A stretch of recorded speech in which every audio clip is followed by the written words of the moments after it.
So tachida kuti mutudzo mafungiro enya about gold coins arikuda kuiswa negovernment kuti achastabilize economy here, achatati zvinhu zvinake here munyika kana kuti achaitira kuti zvinhu zviome. Hakuna chakambonaka paya. Hapana chandikumbona chisvino chinobuda. Ngavangoita zvinhu zvavo vakanyarara kana vachida kuita zvinhu. Kunoda kupota vachingotinyepera vachingotishandisa vachingoti hanzi magold coins chii. Bondi riripo rikutouraya zvinhu. Ezvino vakaisa 100 bondi ndeyei.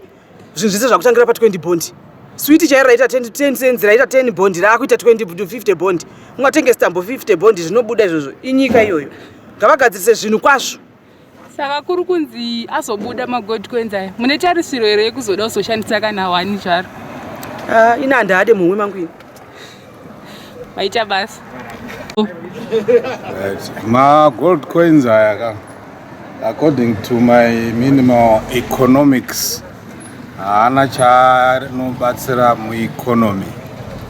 If I are fighting tool zvayo, but it's from the frying pan into the fire. Ma interventions aya takambaona pana former governor Gideon Gono akaita zvakapfura ma gold coins aya, asi economy yakangonyura, hapana chakabuda chawagona, hapana.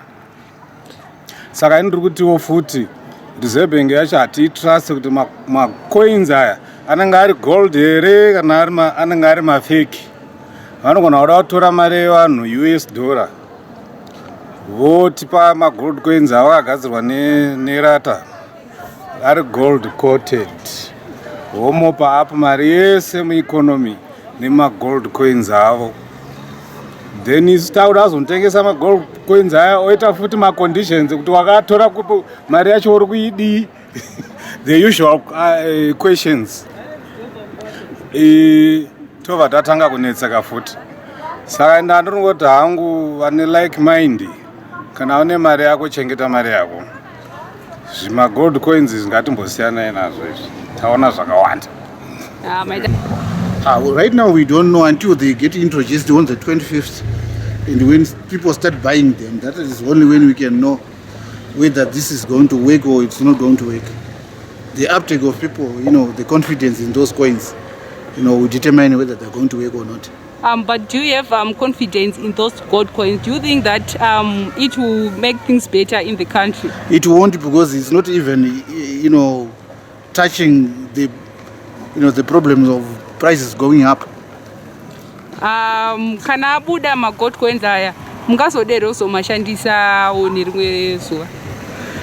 Yeah, if they can preserve the value of my money, then definitely I would buy them. Mari inoenderana ne US dollars zvafanana nekuita sei, kungotora chinhu changofanana chingoramba chiroteta, saka hazvina brand. Zvakatongofanana. Zvakadhara. Yeah, I think zvakangofanana, hapana zvaita izvo. Because ma gold coins, I think it's a way yekutora ma US.